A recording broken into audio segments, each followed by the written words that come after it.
All right, I'm Chris Collins. I picked men's mental health as my capstone because I think it's really like underlooked these days, and it doesn't get the recognition it deserves. And I think a lot of men go through life unsupported. My name is Johnny Surgeon, and I am a survivor of a suicide attempt, and I believe in our modern society, men's mental health is not talked about nearly enough. And I believe that if we want to change the stigma around it, there needs to be action and tend to certain things. I'm Will Embry, and I picked this capstone because I think even when men's mental health is represented, it's represented the wrong way, and a lot of the facts or stigmas around it just aren't true.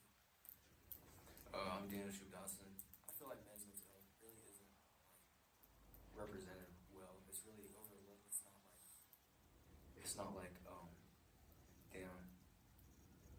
Damn. You're good. It's not really talked about a lot. It's really overlooked. It's not. Low key, I'm just thinking if we just like set that up and record it, I can cut it up Yeah, and sure, get it. If sure. we just like talk, Yeah. we just talk. Yeah. So, I wrote down a ton of stuff. Why don't I just read the paragraphs and we talk about it, read a paragraph and we talk about it, read some Yeah. statistics and talk about it. Personally, I feel as if men in modern society don't get the same emotional treatment as women. Like, you kind of see it every day. Like, okay, a good example of this was when was the last time any of y'all got a hug from somebody that wasn't your family? 2 days ago at your house. Wait, what? Oh, because he was watching the Super Bowl. Yeah.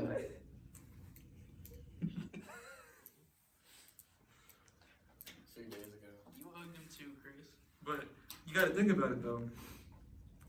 A hug isn't like anything crazy. It's not like some very intimate act. It's something very simple. But It's means a so lot. much It is. meaning. Yeah. And you could walk up to just about any girl in the school right now and ask her last time she got a hug, and she'd probably say today. And it was probably one of her friends. It's not crazy. How many of us were told when we were kids, be a man, grow up? Oh, for sure. Facts. Yeah.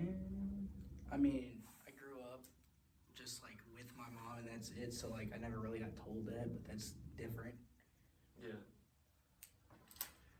I feel like also though, like men are just like misrepresented, like period. Not just like in the mental health sense, but like like you go on social media, it be people like bashing men and how men are like terrible people and blah blah blah. You feel me? I feel like that can definitely like affect people's mental state. Like every time you open up like anything, it's hating on you. Yeah. You need to do nothing. You know what I'm saying? I feel like another part of that is like when girls hug their friends, it's fine. But like, even with dudes like our age, if you like go in for a hug with your friend, he's gonna call you gay like 8 Yeah. times out of 10. That's fair. That's fair. Like, I definitely agree. it's not just a problem with society, it's a problem that young men also need to work on with not agree. viewing emotions as a bad thing. Yeah. I mean, Yeah, but I agree with that. Like, people ain't vulnerable. But like, you know what I'm saying? Like that's how they was taught and stuff. So it's like it's about breaking the cycle. Yeah. All right, so now I'm gonna read some statistics about men's mental health. 1 in 12 men experience depression in their life. 1 in 9 men experience anxiety, and 1 in 25 men experience PTSD. And of those men who are suffering, only 1 in 3 have the strength to reach out for help. Now, I want to give you an example of this. 25 people is about the size of our class. Yeah. Yeah, the So- average classroom. The average class is about 25. So in that, 2 of them are most likely to have depression, 2 of them are most likely to have anxiety, and 1 of them is likely to have PTSD statistically. Facts. I personally would never look around my classroom and say, that kid's probably got depression, I need to go help him. Because nobody ever talks about it, and nobody ever wants help. That's true. Yeah, because like even the depression thing that we literally like just had, like we didn't have a part of the exercise where it's like, oh, look around your room. These people that you go to SOAR with 3 times a week could have depression and you'll never know it. We kind of just talked about other people's depression In a from scenario. faraway events that Yeah. have no real meaning to us. A couple more statistics. Men are 3.8 times more likely to commit suicide than women.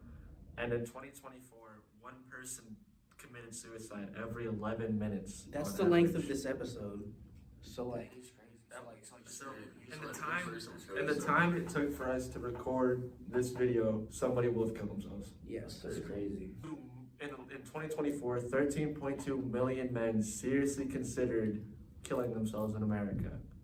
Oh, I was gonna say, like, that's roughly about like 5% of Americans. Yeah.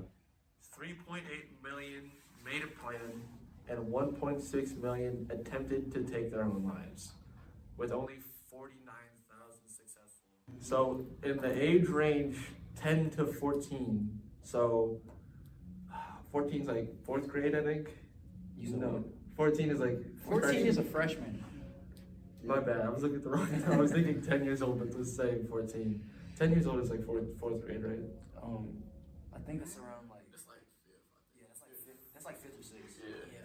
So in the age range of 10 to 14 years old, the second leading cause of death is suicide. With 581 confirmed suicides in the year of 2024. It's like fifth grade. That's crazy. That's crazy crazy. because as a 10 to 14-year-old, your emotions aren't fully developed yet. Yeah. Like, even now, as 17 and 18-year-olds, our brains aren't still fully developed until we're like, what, 21, 22? I think like they say it's fully developed at 25. Oh, yeah. So, like, But you're never truly done developing. You're always learning and changing. yeah, so, like, to think of a 10-year-old who, like, doesn't even fully understand how to process their emotion, feels the need to do that because, like, generally, kids are more expressive about what they're feeling than teenagers and adults. So, like, even, like, a 10 or 11-year-old feeling that they can't express themselves is, like, really shows what's wrong with our society in this topic. Can any of you three guess what the leading, what they were doing as the leading cause to kill themselves? Like, what were they using? Yes. Guns are used in 56% of suicide attempts. Yeah, because in America, there's more guns than people. Like, for every 10 people, not by a lot. For every 10 people in America, there's like 11.2 guns or something like that. For ages 15 to 24, so like sophomore year of high school and then To 2 years out of college. graduating college. Graduating college. Plus, yeah. The suicide is the third highest cause of death in that age range, and in 2024, it took 6,062 people. That age range is like, it varies, like, depending on your background, but like, that's when most kids mature into becoming real adults and having to work and find their place in society to, like, actually do your part. How would you guys say your ability to express yourself has been limited by society? I know, since I have asked the question, I'll go first. I know you two know about it, but I run a photography page. I photograph local high school teams, and I don't think I've ever been as judged as when I was going to a female's basketball game with a camera. I have never gotten so many like disgusted looks, That probably does look a little weird. and I'm not like. One thing that I've found that really helps me personally when I'm struggling is some sort of creative outlet, whether it's drawing, photography, something that like makes me feel as if what I'm doing is unique. Yeah. If that makes sense. And a lot of guys don't get that because they're not allowed to. Yeah, and I want to say, like, going off of that, like, people find ways to cope, like art and photography and music, and then they, like, put that out on social media, and sometimes it makes it even worse because when you're anonymous online and people don't know you, you can say whatever you want. So, like, if somebody thinks it's terrible, like, they're gonna say that straight to your face, and no one's gonna care. Like, that's just normal. Comparing yourself to, like, you see dudes on TikTok, they're 17 years old, have Lambos and Exactly. 4 houses and stuff like that. You kind of start thinking like, Damn, I'm slacking. I'm slacking. Like, what am I doing? Yeah. Alright, so basically to conclude our first episode, we're not asking you to, like, try to save everybody or anything like that, but I say, like, every step counts. Like, to at least start with one friend, you know what I'm saying? Text a friend and check up on them, stuff like that. Words go a really long way. And suicide's not an answer. It's a permanent solution for a temporary problem. And we encourage you guys to go out and, talk to a counselor, talk to a friend or a parent or anything you can, anyone you trust when you have problems. Anything else? Yeah. So like, at the end of the first episode, I'm gonna give you guys something to do. Text your 2 or 3 closest friends right now. Just check up on them. I know most of you who even watch this video, like, a lot of your friends will probably be like, no, I'm good, but like, maybe, even if it's just 1 or 2 of you guys, some of you guys might actually find out something you didn't know about your friends struggling with You mental might health. actually save somebody with just So like, one text message. just check up on them after watching this. It can go a long way. It helps a lot more than you realize. 100%. One very small thing can have very big impacts. 100%. Yeah. I think that's. Daniel, you got anything to say? No, I think that's really the solid first. See you guys next time. Like and subscribe. Like and subscribe.